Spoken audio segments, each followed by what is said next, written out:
Bonjour à tous. Ce sont ces mêmes personnes qui disent aimer les animaux, qui disent aimer les animaux domestiques, qui disent aimer leurs chiens, leurs chats, etc. Ceux qui disent aimer leurs chiens, ce sont les mêmes qui mettent des laisses à leurs chiens. Oui, ils leur mettent des chaînes. Ce sont les mêmes qui mettent des muselières à leurs chiens. Oui, ce sont les mêmes. Vous mettez la laisse à votre chien, comme ça, votre chien ne pourra pas marcher selon sa propre direction, mais selon votre direction à vous. Vos chiens, quand vous les sortez dehors, ils ne choisissent pas le temps de durée qu'ils veulent pour rester dehors. Ils ne choisissent pas. C'est vous qui leur dites combien de temps ils doivent rester dehors, prendre l'air et ensuite remonter à la maison. Mais vous, accepteriez-vous qu'on vous mette la laisse, qu'on vous mette des chaînes, qu'on vous mette une muselière ou une camisole? Est-ce que vous le supporteriez? Non. Et pourtant, voici ce que vous faites à ces animaux de compagnie qui sont à côté de vous. Ces animaux que vous dites, soi-disant, que vous avez de l'amour. Mais en réalité, quel amour avez-vous pour eux? Vous les avez pris en esclavage. Vous passez votre temps à contrôler leur vie, à leur dire ce qu'ils doivent faire, quand est-ce qu'ils doivent manger, quand est-ce qu'ils doivent faire ceci et cela. Et vous trouvez qu'ils sont heureux. Ça, c'est votre vision à vous.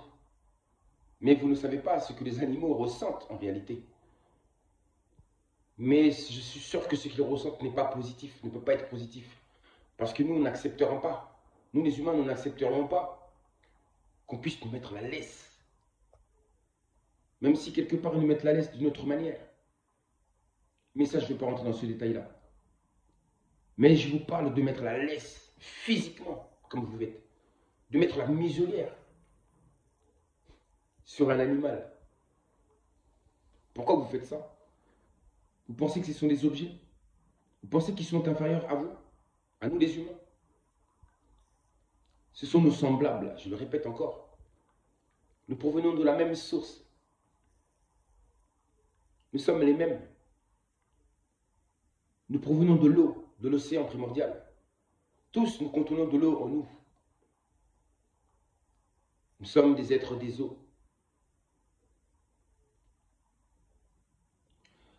Bref, réfléchissez un peu à ce que vous faites. Ne soyez pas égoïste. Ne soyez pas égoïste. Un chien a besoin de courir, de parcourir des kilomètres par jour pour sa santé et pour son bien-être. Il a besoin d'être en mouvement. Un chat, c'est pareil, c'est un animal qui doit bouger partout, doit faire des kilomètres par jour. Un chat a besoin d'être, des fois, sur terre, mais des fois, ils ont besoin de monter sur les arbres, être dans les hauteurs. Il faut les laisser vivre cela. En réalité, vous prenez ces animaux-là et vous croyez les sécuriser en les mettant chez vous. Vous parlez de sécurité pour ces animaux. Mais en réalité, dans cette vie, qu'est-ce qui est sûr? Il n'y a rien qui est sûr. Donc en fait, vous les enfermez, mais vous leur volez toute liberté. Vous les empêchez de pouvoir expérimenter la vie, de pouvoir vivre parmi leur communauté, d'expérimenter, d'affronter la vie, d'affronter l'hiver, la pluie, le soleil, etc. Exactement comme nous les humains nous le faisons. Qu'ils puissent connaître des hauts et des bas, des moments de joie et des moments plus difficiles, dehors. Mais au moins qu'ils soient dans leur élément naturel, dans leur environnement naturel. Voilà ce que je voulais dire par là, c'est que le fait de domestiquer les enfants comme ça, non, excusez-moi, les animaux plutôt, c'est, comment dirais-je, c'est de l'esclavage animal. Beaucoup font de l'esclavage animal, mais ne se rendent pas compte. Pourquoi? Vous prenez ces animaux par égoïsme, comme je l'ai dit lors de la vidéo précédente. C'est juste pour combler vos désirs, combler votre vide, votre manque de quelque chose, votre manque d'amour. Les raisons pour lesquelles vous passez votre temps à s'accrocher à ces animaux-là. Vous vous accrochez à vos chiens, à vos chats. Mais en réalité, vous les étouffez. Vous les étouffez en réalité. Vous croyez que ce sont des jouets ou des doudous. Oui, des doudous. Mais ce ne sont pas des doudous. Ce sont des êtres comme nous qui ont besoin de vivre comme nous. Dans leur espace, dans leur milieu et dans leur communauté. Donc c'est de l'égoïsme de les retirer comme ça et de laisser s'approprier. Ils loupent beaucoup d'expérience et des chats, comme j'ai dit, n'auront jamais de relations sexuelles.